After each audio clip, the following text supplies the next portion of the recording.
Selamat siang, adik-adik mahasiswa di seluruh tanah air atau dimanapun ya, yang mendalami ilmu komunikasi, termasuk para praktisi. Semoga kita selalu sehat dan kita lanjutkan ya, membahas tentang komunikasi politik. Nah, kita masuk dalam materi terakhir dalam buku saya, Anatomi Komunikasi Politik. Kita masuk materi komunikasi antar budaya dalam politik. Nah, ini menarik ini, ada budayanya ini ya. Baiklah, kita masuk dalam pendahuluan ya. Dalam politik global, ya, yang semakin terhubung komunikasi tidak lagi berlangsung hanya dalam batas domestik, melainkan melibatkan audiens lintas negara dengan latar budaya, nilai, norma, dan gaya komunikasi yang berbeda. Karena itu, kemungkinan memahami komunikasi antar budaya menjadi penting untuk mencegah kesalahpahaman diplomatik, membangun citra nasional, serta mengelola perebutan narasi di tingkat internasional. Bab ini membahas konsep dasar komunikasi antar budaya, diplomasi publik dan soft power, peran media global, propaganda internasional, serta berbagai tantangan komunikasi lintas batas seperti stereotip, konflik, dan perbedaan sistem politik, yang semuanya relevan bagi upaya kerjasama dalam menghadapi persoalan-persoalan global kontemporer. Nah, tentu kita harus mendapatkan manfaat dan tujuan dari pembelajaran ini apa saja ya. Nah, ini ada 4 ya, diharapkan kita mampu menjelaskan konsep dasar komunikasi antar budaya dan relevansinya dalam politik global. 2, mendefinisikan diplomasi publik dan soft power serta menganalisis strategi penerapannya. 3, menganalisis peran media global dan komunikasi antar pemimpin dalam panggung politik internasional. 4, membedakan antara propaganda internal dan internasional serta mengidentifikasi taktik-taktiknya. Apa relevansinya dalam kehidupan nyata kita ya?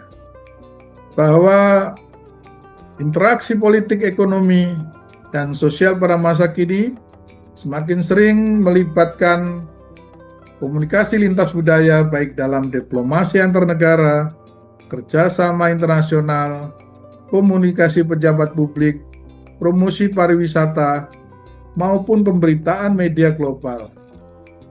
Pemahaman terhadap perbedaan nilai, simbol, gaya komunikasi, dan cara membangun pengaruh menjadi penting agar aktor-aktor politik, birokrat, jurnalis, pelaku usaha, dan masyarakat dapat menghindari kesalahpahaman, membaca narasi internasional secara kritis, serta membangun hubungan yang lebih efektif, etis, dan saling menghormati di tengah dunia yang semakin terhubung.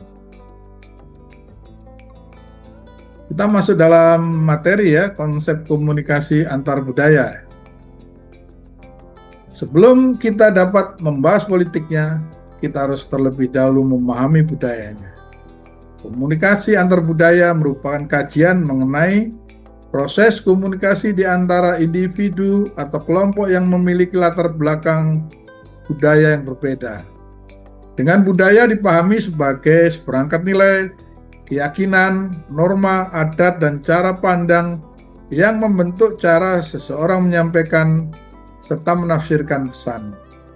Dalam konteks politik, perbedaan budaya berpotensi menimbulkan kesalahpahaman yang serius karena gaya komunikasi yang dianggap tegas, sopan, atau bersahabat dalam satu budaya dapat dimaknai berbeda dalam budaya lain.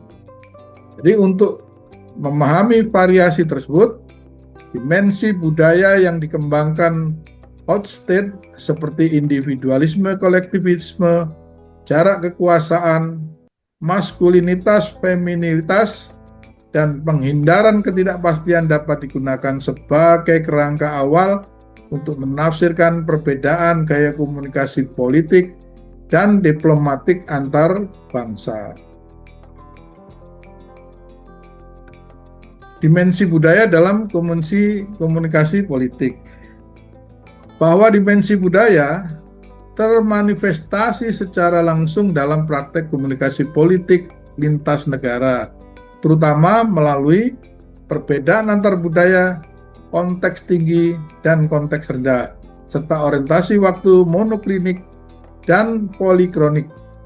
Dalam budaya konteks tinggi, makna pesan seringkali bersifat implisit dan sangat bergantung pada situasi, relasi, dan isyarat nonverbal. Sedangkan budaya konteks rendah menekankan kejelasan, keterus-terangan, dan eksplisitnya bahasa verbal. Demikian pula budaya monokronik. Budaya monokronik ya cenderung memandang waktu secara linier dan menilai ketepatan serta keteraturan sebagai hal penting. Sementara budaya polikronik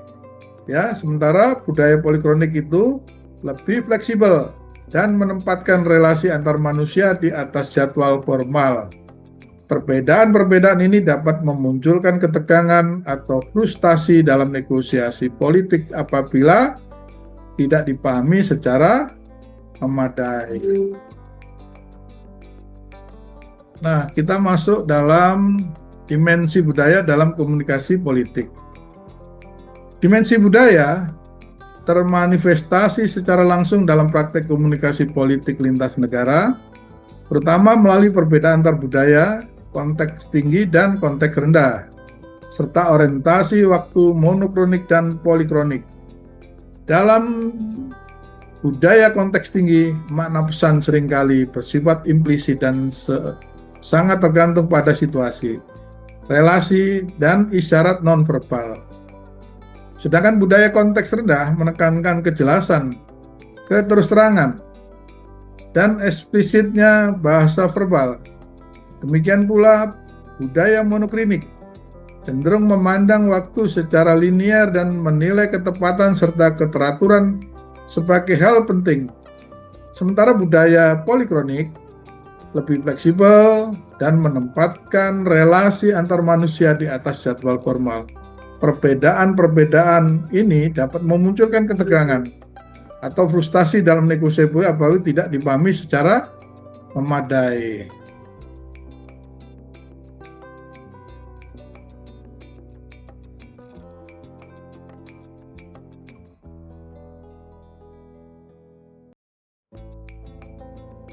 Nilai budaya dan politik ya, kita bisa lihat dan kita baca di bab 12 ini ya. Kemudian bahasa dan simbol dalam konteks budaya, saya kira ini umum saja. Kemudian diplomasi publik dan soft power, nah ini tampaknya penting ini ya. Dalam hubungan internasional, selain hard power yang bertumbuh pada kekuatan militer dan ekonomi, negara juga mengandalkan soft power. Ya, yakni kemampuan mempengaruhi pihak lain melalui daya tarik, bukan melalui paksaan atau imbalan material. Sumber soft power terutama berasal dari budaya, nilai politik, dan kebijakan luar negeri yang dipandang sah serta bermoral. Instrumen utama untuk memproyeksikan adalah diplomasi publik, yaitu berkomunikasi yang ditujukan kepada audiens asing guna membangun pemahaman citra nasional yang positif dan lingkungan opini yang mendukung kepentingan kebijakan luar negeri suatu negara. Berbeda dari propaganda, diplomasi publik yang efektif bersifat dua arah, menekankan dialog, pendengaran, dan pembangunan kredibilitas jangka panjang. Definisi diplomasi publik. Nah, ini juga ada kaitannya ya dengan kondisi internasional kita ya. Diplomasi publik dapat dipahami sebagai upaya yang disponsori pemerintah untuk berkomunikasi langsung dengan publik negara lain guna menginformasikan, melibatkan, dan mempengaruhi percakapan publik agar mendukung atau setidaknya menoleransi tujuan strategis negara sponsor. Nah, kita masuk dalam strategi soft power ya. Strategi soft power yang efektif bersifat terintegrasi berjangka panjang dan bergantung pada investasi yang konsisten dalam membangun sumber daya tarik. Strategi ini bekerja bukan dengan memaksakan agenda, melainkan dengan membuat nilai budaya, norma suatu negara cukup menarik sehingga pihak lain terdorong untuk meniru atau menerimanya secara sukarela. Studi kasus diplomasi budaya, saya kira ini contoh-contoh komunikasi politik global ya, bahwa komunikasi politik global berkembang dalam lingkungan informasi yang padat, cepat, dan kompetitif, di mana pesan politik melampaui batas geografis dan segera beredar ke seluruh dunia melalui infrastruktur media modern. Peran media global, saya kira kita bisa lihat ya beberapa media terkenal kita ya, CNN, CNBC, Al Jazeera, dan lain-lainnya ya. Kita bisa menghadirkan berbagai macam media internasional.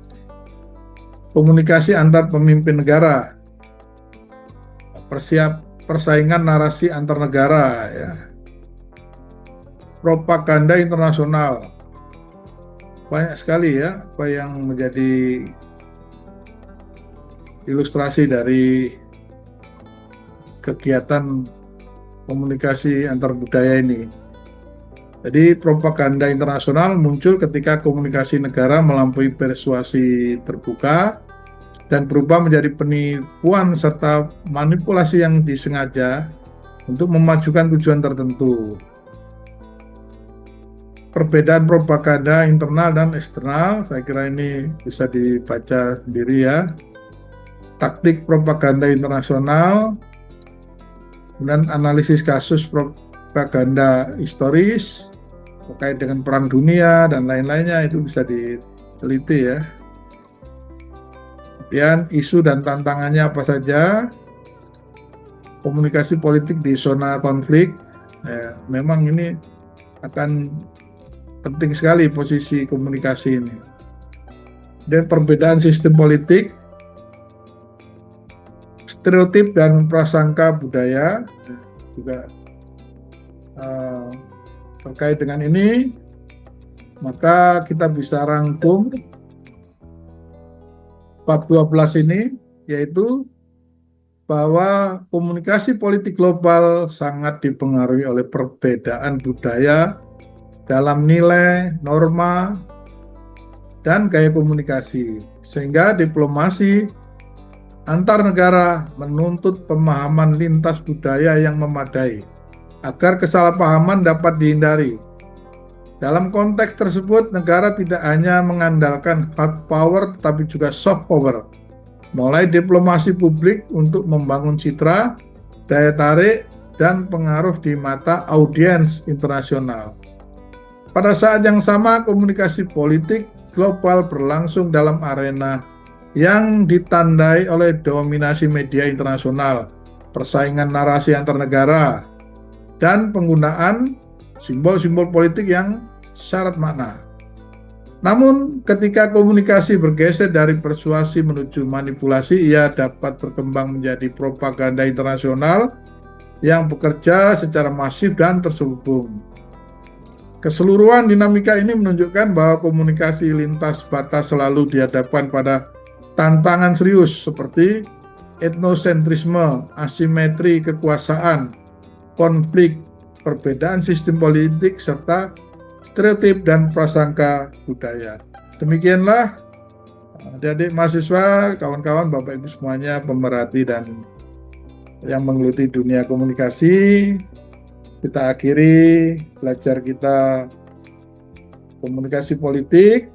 Untuk lebih jelasnya bisa dibaca di dalam buku Anatomi Komunikasi Politik.